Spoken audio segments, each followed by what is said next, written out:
Nous sommes à l'étape de la causerie de cette célébration et la causerie, je l'intitule « Les lieux sacrés de la terre ». Les lieux sacrés de la terre. Est-ce que véritablement il y a des endroits sacrés de la terre? Comment peut-on reconnaître un lieu sacré? Est-ce qu'il est possible pour nous de concevoir notre lieu sacré? Ce sont autant de questions que nous allons explorer dans les quelques minutes que nous allons consacrer à cet échange. D'entrée de jeu, lorsque nous parlons de lieu sacré, c'est quoi un lieu sacré? Je sais que dans notre tradition africaine, on pourrait même dire que chaque village a son lieu sacré. Si ce n'est pas un cours d'eau, c'est une forêt, ou bien c'est une montagne, ou c'est peut-être un arbre. Ou si vous voulez, une motte de terre rassemblée quelque part, ou de toutes les façons, tout le village reconnaît que cet endroit pour eux est un lieu sacré. Sacré parce que on pouvait y aller faire certaines choses. On pouvait y aller faire certains rituels et obtenir résultats. On pouvait y aller faire des offrandes ou on pouvait y aller demander des faveurs au Créateur. De toutes les façons, lorsque je ne sais comment les humains s'entendent pour dire cet endroit pour nous est sacré, au fil des générations, c'est entretenu tel.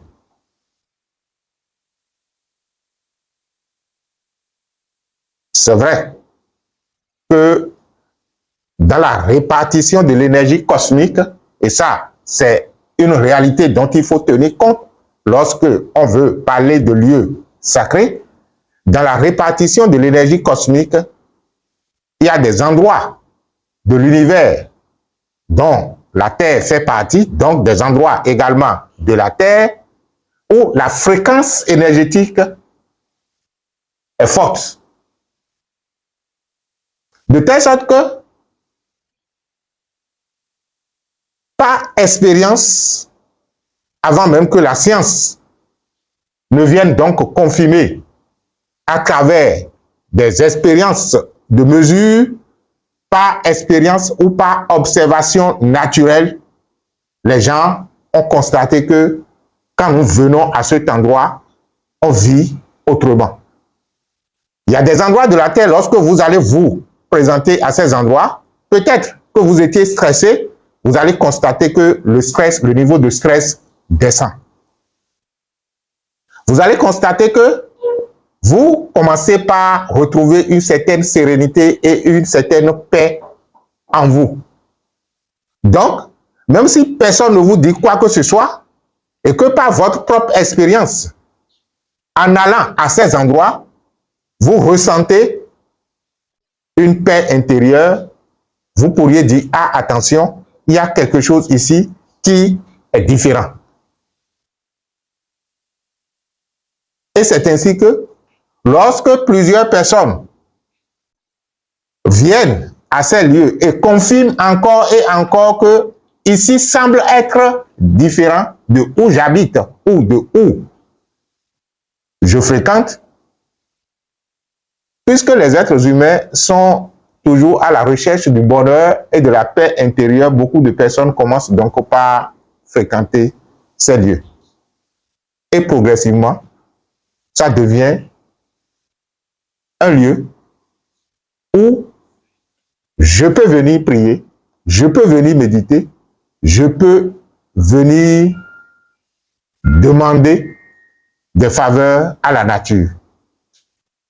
C'est vrai que lorsque les religions soi-disant monothéistes, moi je les appelle des religions importées ou les religions venues d'ailleurs, lorsque elles ont commencé par nous coloniser, l'esprit capitaliste étant toujours la première impulsion des activités de ces peuples,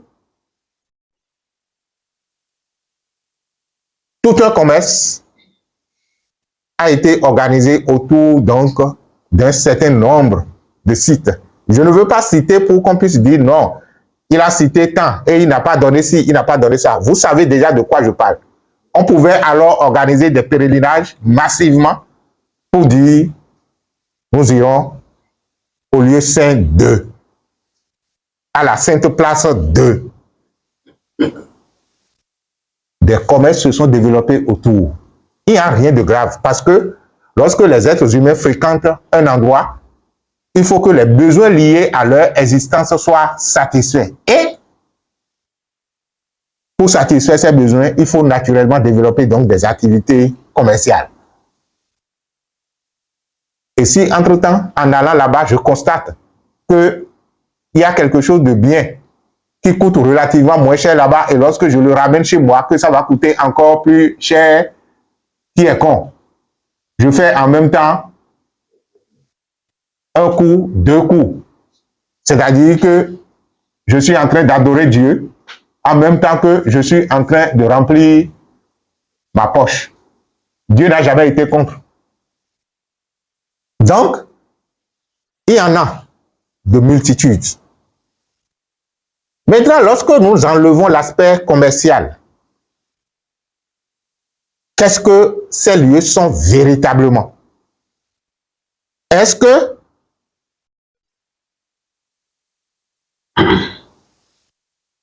un lieu ou un endroit peut véritablement être consacré lieu saint au détriment d'un autre?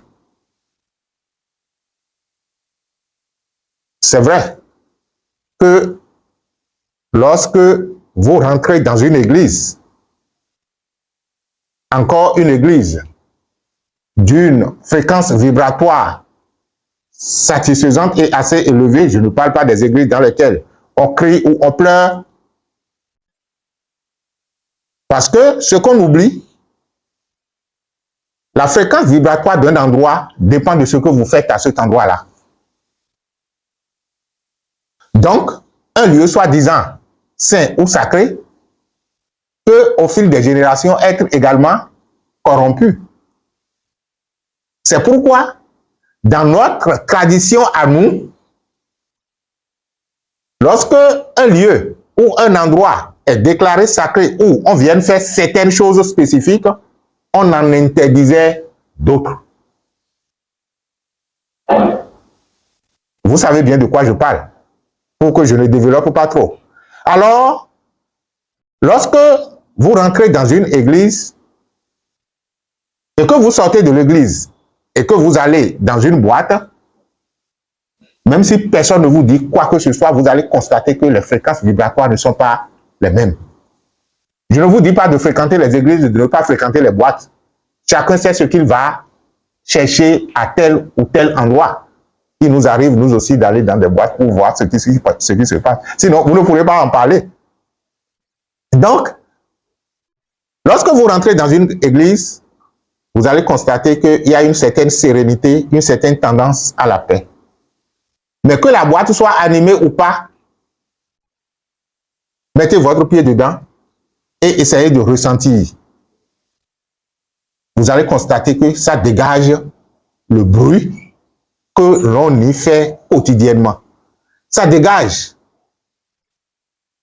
les fumées de cigarettes, c'est ce que je déteste dans les boîtes. Et de plus en plus, il y a des gens qui en interdisent. Je pense que ce serait l'idéal parce que l'on veuille ou pas, quand vous vivez dans un endroit où les gens fument abondamment, que vous fumiez ou pas, vous êtes fumeur. C'est démontré par la science. Et malgré ça, les gens ne peuvent pas s'interdire de dire dans un endroit public où nous sommes là, nous n'allons pas fumer. Donc, quand vous portez une tenue pour aller en boîte, jetez ça dehors avant de rentrer dans votre chambre parce que même enlever, ça continue de sentir. Il y a des gens qui sont carrément des cheminées. Hein. Ils fument, ça passe, ça finit. C'est-à-dire que si leur main n'est pas comme ça, là, ils ne sont pas...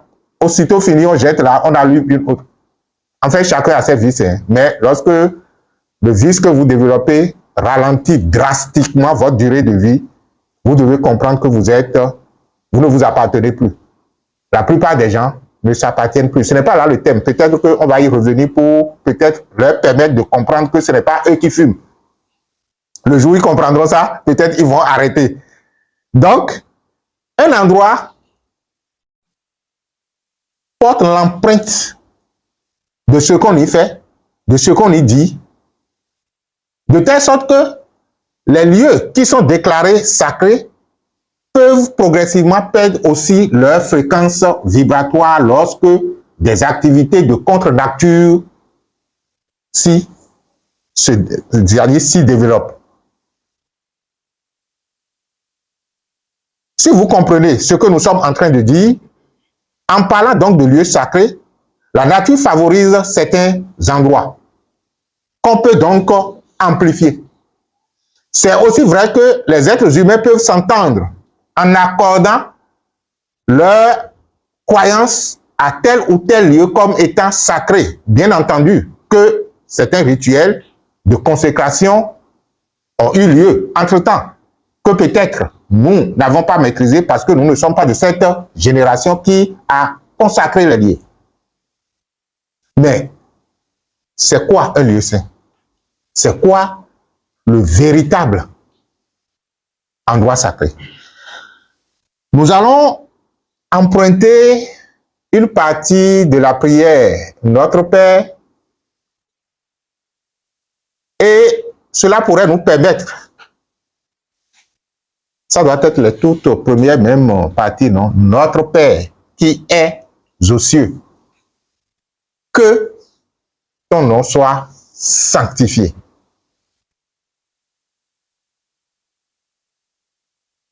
C'est vrai que les maîtres nous ont laissé des formules, les maîtres nous ont laissé des mantras, les maîtres nous ont laissé des rituels.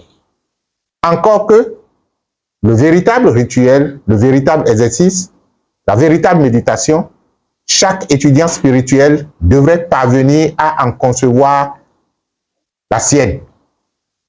On se sert du canevas général qui, naturellement, doit répondre à un certain nombre de principes pour progressivement retrouver le véritable rituel que vous êtes.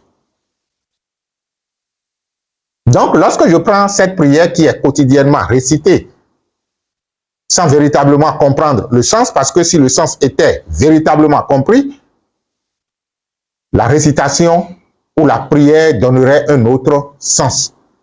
Cette première partie qui dit « Notre Père qui es aux cieux, que ton nom soit sanctifié », ça veut dire quoi? Ça veut dire tout simplement que lorsque je décide de prier Dieu notre Père qui est aux cieux, on a dit qu'il est aux cieux. Mais voilà que moi je suis sur la terre. Comment faire pour savoir que le Père qui est aux cieux m'écoute et qu'il peut valablement agir là où je suis ou le contexte dans lequel je me retrouve?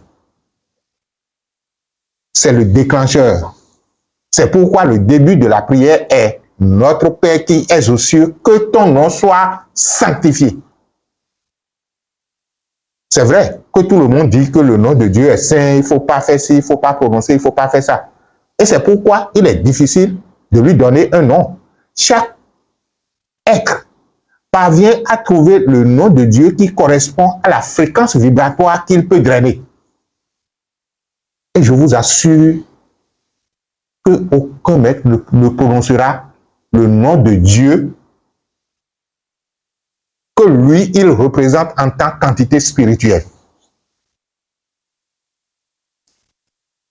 Et lorsque vous prenez un véritable maître spirituel qui vous donne un nom ou bien que ce soit son nom qu'on lui a donné ou le nom qu'on lui a révélé, il y a toujours là-dedans un principe qui est en circulation. Donc, il y a un nom que vous pouvez connaître, qu'il peut vous communiquer en tant que ses étudiants, en tant que ses disciples, mais il y a un qui est lui que vous n'entendrez jamais. C'est en fait ce qu'il est de Dieu. C'est ce qu'il représente de Dieu. On pourrait dire que c'est le Dieu qu'il est, qu'il a découvert. Donc, dès lors que je dis « Notre Père qui es aux cieux, que ton nom soit sanctifié », je suis tout simplement en train de dire de la façon dont tu es pur et parfait, que je ne peux prononcer, mais que je sais, que tu sais que je sais.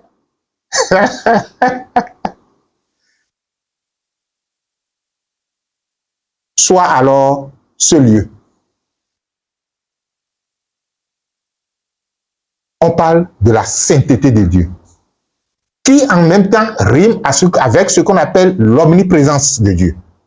Quand on dit que ton nom soit sanctifié, on est tout simplement en train de dire, je reconnais ta sainteté à tous les endroits et partout, dont ici où je suis. On pourrait dire que ton nom soit sanctifié ici et maintenant. C'est-à-dire que ce que tu es en termes de potentialité, en termes de pureté, en termes de magnificence, en termes de que je sais, que tu sais que je sais. Parce que c'est vrai que Dieu est tout puissant, c'est vrai que Dieu est omniscient. Mais pourquoi ne déploie-t-il pas la même puissance d'un individu à un autre? Les maîtres diront, nous ne sommes pas différents de vous, mais notre différence se trouve dans le fait que nous avons ouvert notre esprit à capter beaucoup plus que vous. Donc, c'est la capacité que vous avez à capter une grande puissance. C'est cette puissance-là qui se manifeste. Donc, si quelqu'un a la capacité de capter une petite portion, c'est cette petite portion qu'on lui donnera quand il dira que ton nom soit sanctifié.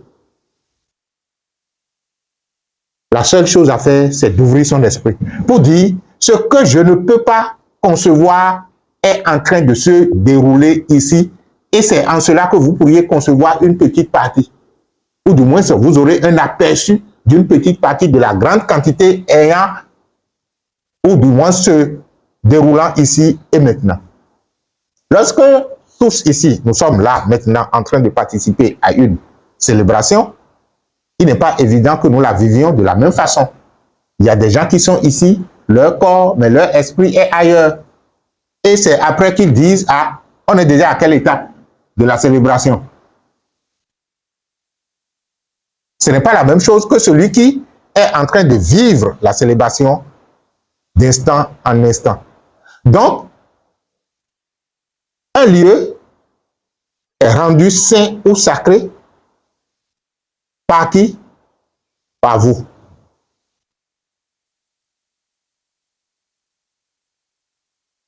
Parce que même les endroits qui sont favorisés par la circulation énergétique de l'univers, tout le monde n'y va pas pour trouver les mêmes résultats encore.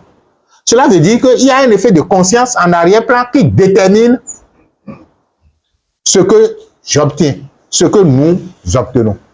Et s'il y a un effet de conscience en arrière-plan qui détermine ce que nous obtenons, et si on priorisait cet effet de conscience au détriment donc de, je ne veux pas dire au détriment, peut-être en plus de ce que la nature a offert.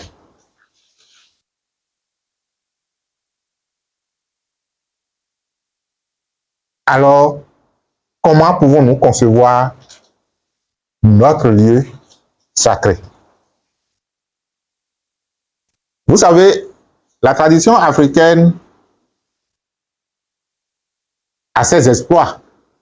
Malheureusement que nous avons perdu le fil, et c'est vrai qu'il y a de plus en plus un regain maintenant du retour à la culture africaine, à la culture ancestrale, après d'abord quelques siècles de perte.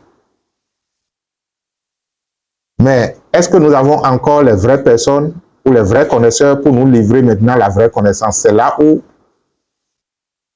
le problème se trouve. Je me rappelle que chaque famille,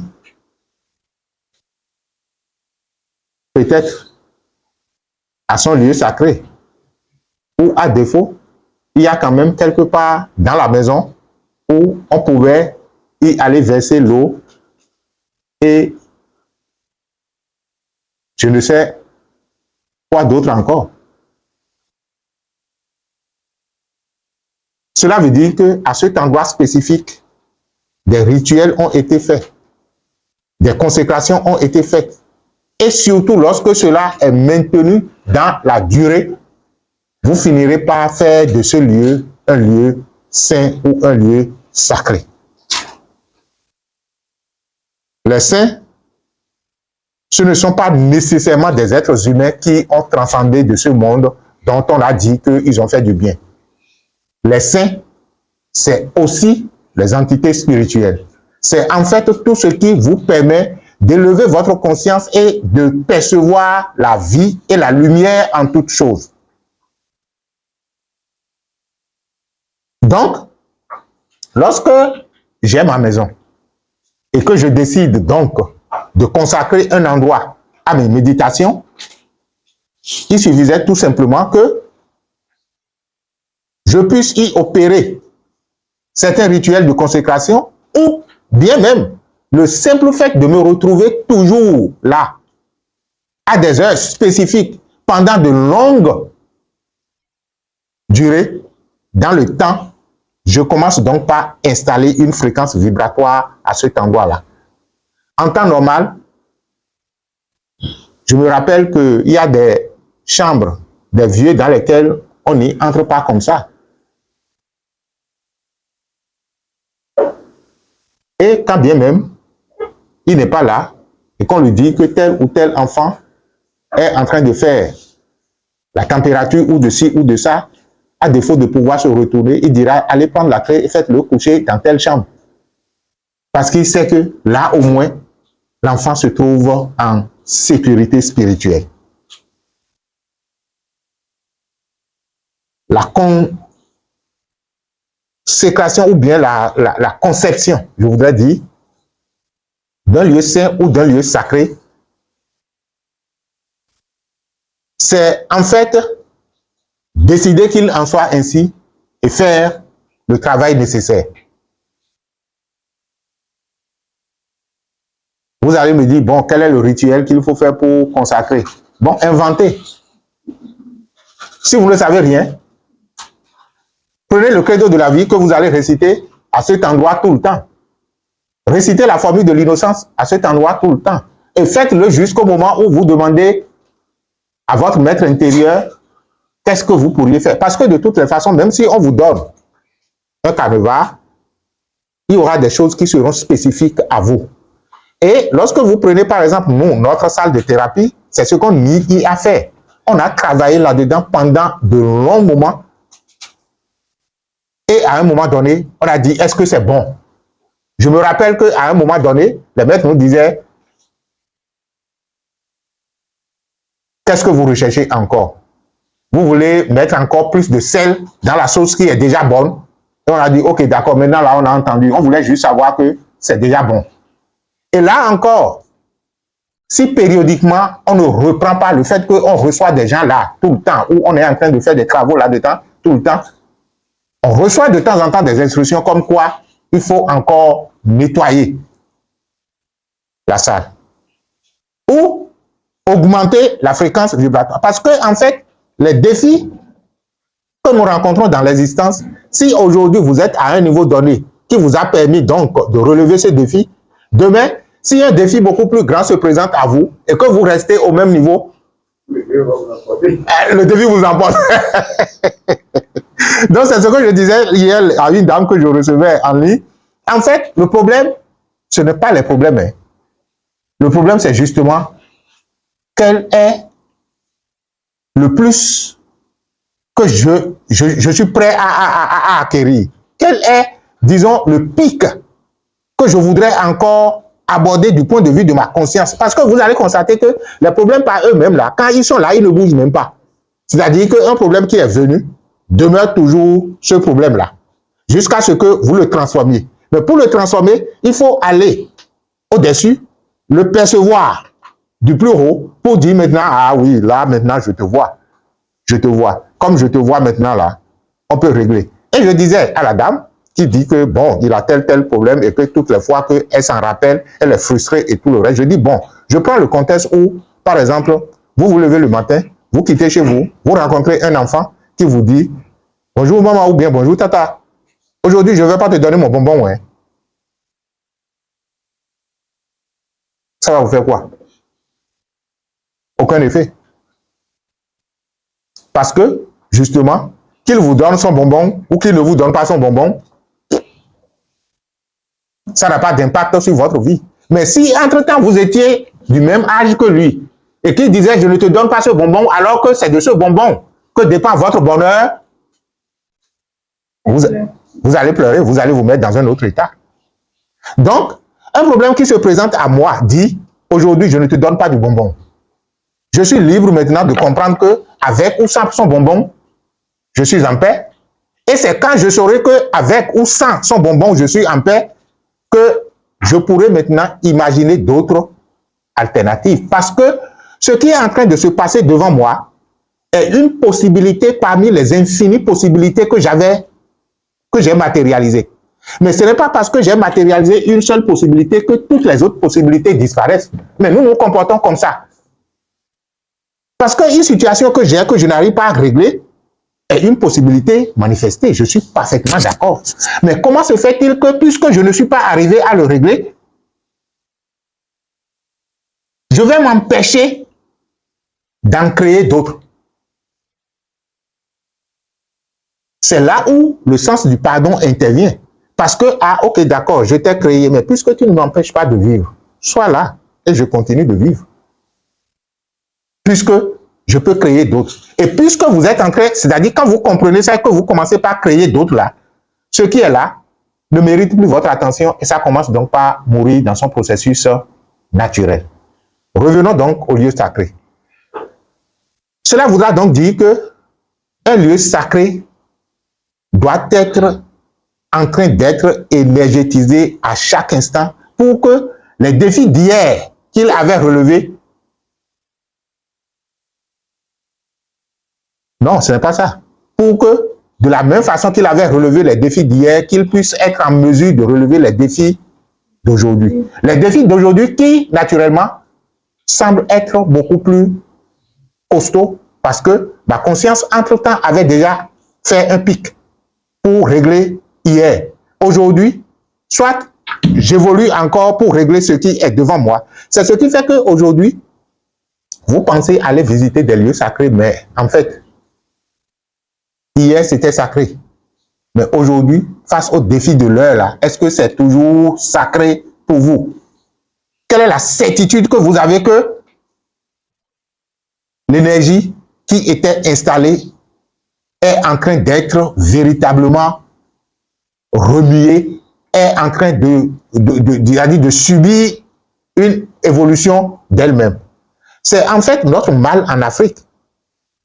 Parce que une divinité, il y a de cela 2000 ans, continue toujours d'être adorée comme c'était adoré et on continue toujours de lui prêter les intentions qu'elle avait, alors que pendant que la divinité s'installait, pendant que on sacralisait, il y avait un contexte donné et naturellement, on tient compte de ce contexte-là, les défis du temps pour pouvoir donc lui imprimer une certaine fréquence. Parce que si pour une population, c'était juste arriver à trouver à boire et que dans le temps, ils allaient importer une divinité ou du moins, ils font des rituels pour que finalement, on leur indique un endroit où se trouvait un cours d'eau parce qu'ils n'avaient pas la vue aussi élargie pour pouvoir donc voir de l'autre côté de la forêt ou bien de l'autre côté de la montagne s'il y avait un cours d'eau. Mais lorsque nous étions en train d'implorer Dieu, nous avions eu un éclair de vision qui nous a dit, allez à tel endroit, nous y sommes allés et on a vu véritablement qu'il y a de l'eau qui circulait. Nous avons érigé une divinité où nous avons, disons, conçu que cet endroit-là est sacré. Mais maintenant que nous avons déjà des robinets dans nos toilettes et dans nos douches,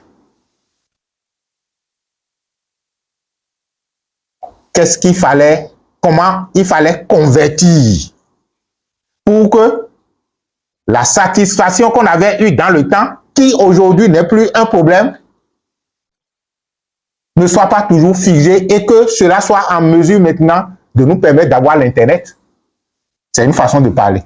Je parle d'une communauté. Mais si on n'a pas pu faire la transition et que la conscience collective a déjà évolué, votre lieu soi-disant sacré devient caduque. Votre divinité devient caduque parce qu'elle ne peut plus répondre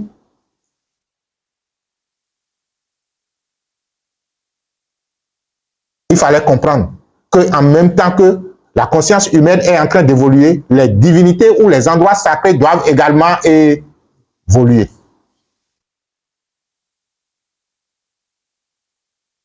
Donc, si individuellement, j'ai conçu un endroit que j'appelle lieu sacré, il faudrait que à chaque instant, je sois en train de travailler là-dessus pour l'amener encore et encore à un niveau d'évolution assez élevé. Sinon, demain, je vais rester là et invoquer et je n'aurai absolument rien. Je vais dire que ça ne travaille plus.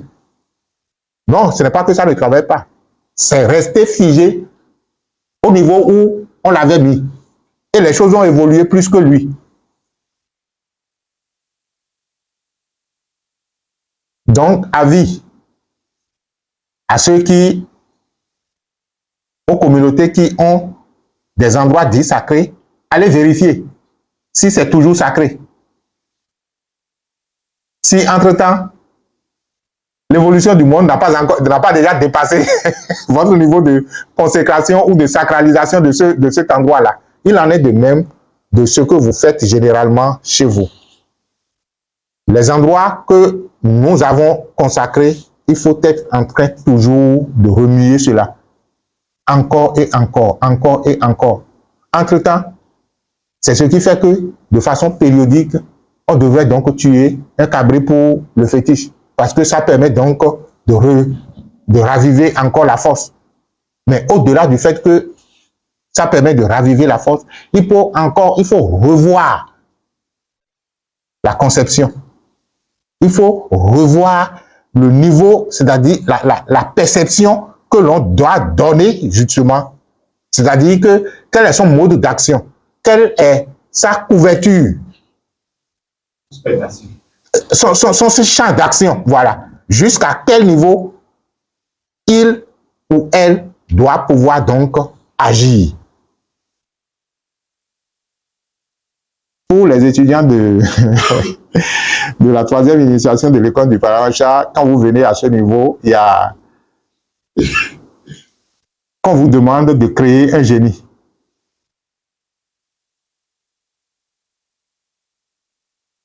Donc, si vous créez un génie, vous avez le choix, soit de le laisser tel que vous l'avez créé et par la suite, il ne répond plus à vos attentes, ou bien c'est vous qui, c'est-à-dire c'est le génie qui ne suit pas l'évolution de votre conscience et vous estimez que bon, c'est désuet, ou bien c'est peut-être le génie qui devient plus fort que vous.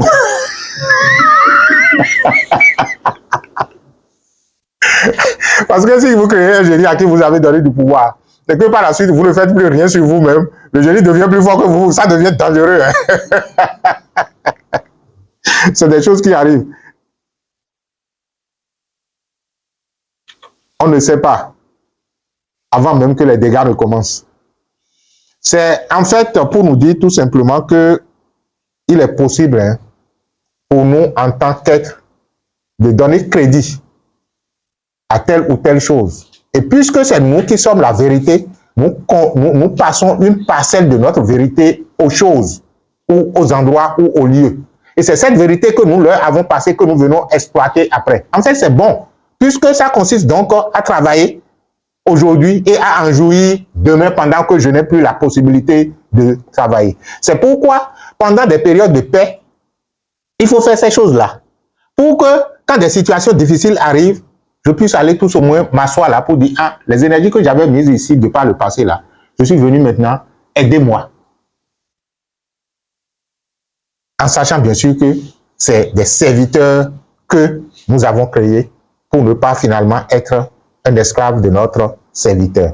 Donc, il est bien possible de concevoir son lieu saint, il est bien possible de concevoir son lieu sacré, et il est bien possible que, du point de vue collectif, au niveau de la famille, au niveau de la communauté, au niveau de notre mouvement, nous puissions nous entendre pour pouvoir donc créer des lieux sacrés, des lieux saints.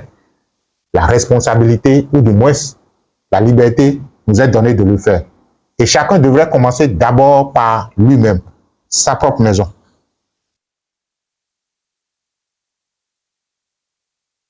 Tous les vieux en avaient. Si ce n'est pas l'arrière-cour, c'est dans un coin de sa chambre. Ou c'est à l'entrée de sa maison. Tous les villages en avaient. Jusqu'au moment où, bon. Je vous remercie d'avoir été attentif. Et c'est ce que nous avons à partager ensemble. Et je pense que à partir de ce soir, chacun doit se mettre donc à consacrer un lieu. Faites l'expérience. Travaillez pendant 7 jours, pendant 9 jours, pendant 21 jours, pendant 41 jours, et plus s'il le faut. Et allez encore régulièrement à ces endroits-là pour voir si vous allez ressentir la même chose que les autres endroits de la maison. Vous allez vous sentir autrement. Et c'est des choses que vous pouvez, des forces que vous pouvez invoquer à même vous accompagner. Parce que vous l'avez créé extérieurement, mais ça a été d'abord en vous avant d'être extérieur. Cela veut dire que cela peut vous suivre partout.